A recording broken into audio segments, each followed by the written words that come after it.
포스트 김기현. 네.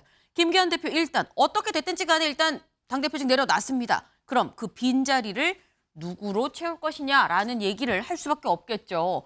포스트 김기현, 인희동, 삼각편대론 부상. 네. 인희동 이 세 사람입니다. 인요한, 원희룡, 한동훈. 세 사람이 지금 급부상하고 있다, 비대위원장으로. 사실 이 세 사람 총선이 하루하루 다가오면서 더 주목을 받았었던 사람들입니다. 이 세 사람이 한 얘기를 저희가 다시 한번 좀 짚어봤는데요. 그 얘기 들어보고 얘기 이어가 보시죠. 혁신위에 전권을 주신다고 공언하셨던 말씀이 허연이 아니면 저를 공관위원장으로 추천해 주시기 바랍니다. 총선에 임해야 한다면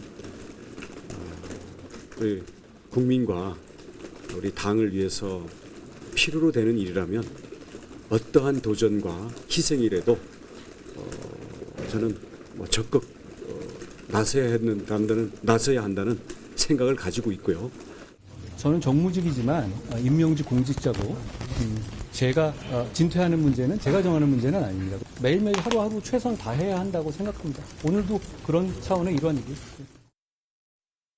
네, 제가 살짝 좀 들어보긴 했습니다만 인요한 위원장은 이번 총선대에서 그럼 공관위원장을 나한테 주십시오라고 적극적인 이 의지를 피력한 바도 있고요. 원희룡 장관, 한동훈 장관도 내가 뭘 하긴 하겠으나 뭐 나한테 아직 뭐 주어지는 대로 뭐 갈 것 같다. 뭐 한동훈 장관의 경우는 진퇴를 내가 결정하는 게 아니다라는 얘기를 하기도 했었습니다. 그렇다고 하면 좀 약간 가능성이 열려 있는 것 같기도 한데 세 사람 얘기만 나오는 게 아니죠. 비대위원장으로 거론된 사람들 여기 더 있습니다. 볼까요? 나경원 전 의원, 네, 김한길 국민통합위원장, 안대희 전 대법관, 김병준 전 비대위원장, 김황식 전 총리, 김무성 전 대표. 굉장히 지금 많은 사람들이 거론이 되고 있습니다. 여기서 그냥 돌직구리 여쭤볼게요. OX 팻말을 꽂아주면 될 것 같습니다. 다음 비대위원장, 네, 인희동 중에 한 명이다. 하나, 둘, 셋.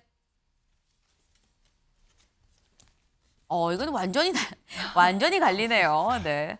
일단 권지웅 위원님 아니다. 네네. 셋 중에 아니다. 누굴 것 같으세요? 이렇게 봤는데요. 네. 일단 인현 위원장은 비대위원장 맡기엔 역량이 부족하다는 걸 이번에 확인하셨을 것 같아요.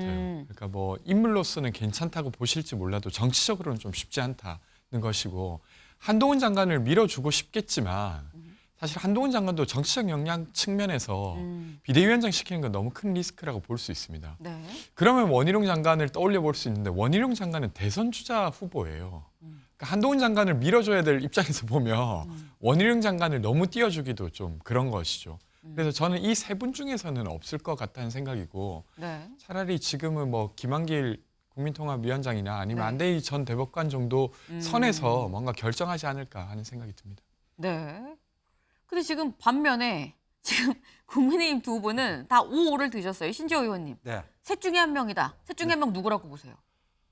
저는 뭐 셋 다 가능성이 있는데 일단 네. 그 언론에서요 비대위로 갈지 그거를 거의 기정사실화 해놓고 저렇게 이제 그 셋 중에 누구냐 이렇게 그럼 접근하는데 전당대회로 갈 수 있다고 보시는 거? 아니요 전당대회로 갈 수는 없는데요. 이제 네. 이런 시나리오도 가능합니다. 이제 윤재욱 원내대표 대행 체제로 가다가 네. 공관위원회를 발족하고 아예 조기 선대위를 띄우는 겁니다. 조기 선대위를 띄워서 네. 선대위의 정권을 다 위임하는 네. 이런 식의 그 운영도 충분히 가능하다. 왜냐하면 비대위원회를 띄우면 네. 비대위원회 띄우고 공천관리위원회 있고. 띄우고 또 뭐 선대위원회 띄우고 네. 이 프로세스 하나가 더 늘어나니까 그런 식으로 지금 이제 총선이 얼마 안 남았잖아요. 근데 그래도 그럼- 당대표 자리는 있긴 있어야 되는 거 아니에요? 물론요. 물론 있어야 되지만 이제 이 2020년 4월 총선 때 네. 민주당이 누구 얼굴로 그때 치렀죠? 이낙연 대표 주자의 얼굴로 치렀잖아요. 네, 네. 당 대표는 누구였죠? 이해찬. 이해찬 당시 의원이었어요. 그래서 그 여러 가지 선거 때는 네. 다양한 방식의 이런 그 운영이 가능하다는 거고 그런데 어차피 여기서 비대위냐 뭐 조기 선대위냐 그게 전 뭐 여기서 따지고 싶지는 않고요. 근데 그 이번 총선은 네. 국민의힘 입장에서는 원희룡 한동훈의 얼굴로 치를 수밖에 없다. 치를 수밖에 없다 하는 거고요. 네. 이제 민주당 쪽 패널이 저게 없다라고 하는 것은 네. 저는 세 사람 중에 한 명이 나오지 않았으면 좋겠다라고 하는 본인들의 바람을 담아서 한 거고, 그러면서 아까 우리 권지웅 의원은 뭐 네. 안대희 전 대법관 뭐 네. 이런 거 얘기했는데 네. 아니 딱 그러면 또 검사 공천이라고 욕할 거 아닙니까? 그러니까 딱 그렇게 욕하기 좋은 사람을 가능성 있다고 이렇게 하는 게 아닌가. 예. 저는 저 돈 중에서 하셔도 상관없습니다. 네, 그런 의도 아니다라고 또 말씀을 주셨어요. 근데 일단 이게 비대위원장이든 선대위원장이든 뭐가 됐든지 간에 일단 당 간판은 아마도 이 두 사람이 될 것이다. 그게 뭐 비대위원장이 됐든 선대위원장이 됐든 그 말씀을 하셨습니다. 네, 일단 좀 얘기가 좀 나뉘고 있는 그런 상황인데 이 두 사람에 대해서 나오는 이런 얘기들에 대해서 이만희 사무총장은 뭐라고 얘기를 했는지 들어보고 올까요? 한동훈, 원희룡 비대위를 좀 검토해야 된다라는 이야기가 나오고 있는 걸로 알고 있습니다. 뭐 아니 언론 보도를 통해서 뭐 지도부에서 검토하고 있다 이런 얘기도 나왔었는데 그건 사실이 아니고요. 아마 그런 의견들을 주시는 의원님들은 각자의 의견들을 말씀하신 것이라고 저는 생각을 합니다. 네, 일단 이만희 사무총장은 그건 뭐 그런 얘기를 하는 분들의 개인 생각 아니겠느냐, 뭐 당 차원에서 얘기했던 게 없다라고 하는데 일단 그 얘기는 향후 얘기가 또 어떻게 또 진행이 되는지를 또 같이 맞물려서 볼 필요도 있어 보인다라는 생각이 좀 듭니다. 네. 근데 이렇게 비대위가 또 김기현 대표가 내려왔고요. 장제원 의원은 불출마 선언을 했고요. 비대위가 새롭게 뭐 아까 비대위가 아니라 뭐 선대위를 빨리 조기에 빨리 띄울 수도 있다. 굉장히 속도가 빨라지고 있죠. 근데 이런 어떤 빠른 흐름들이 하루가 다르게 무섭게 느껴지는 사람도 있겠다라는 생각이 드는 게 여기 보겠습니다.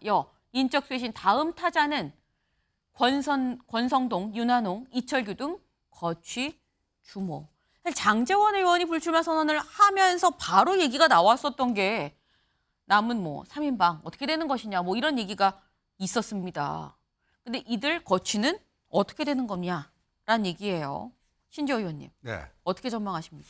글쎄요, 이제 권성동, 윤한홍 두 분은요 굉장히 네. 친한 사이입니다. 네. 예, 그리고 거의 그냥 일심 동체 수준이라고 제가 알고 있는데, 근데 이제 권성동 의원의 경우에는 지난번 3월 전당대회 때 당 대표직에 출마하려고 준비하고 선언까지 했는데 결국 뜻을 접지 않았습니까? 네. 그래서 그때부터 사실 이 김장연대하고는 다른 흐름에 있었던 거예요. 권성동, 윤한홍 이 두 분은. 네. 그리고 이제 이철규 의원은 이제 김기현 체제에서 사무총장까지 했으니까 저 세 사람이 뭐 이른바 그 뭐 윤 대통령 핵심 측근 현역 의원으로 분류는 됩니다만 그 뭐라고 그럴까요? 그 흐름이 갈래가 네. 좀 달랐다 하는 점이고, 그래서 권성동, 윤한홍 의원에게도 저런 그거를 요구하는 것은 조금 좀 지나치다.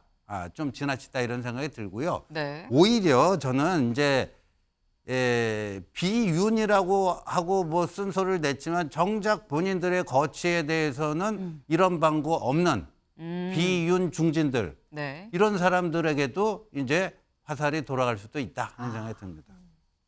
비윤 중진들한테도 이제는 다음 화살이 사실 기다리고 있다. 이것도 사실 좀 중요한 대목입니다.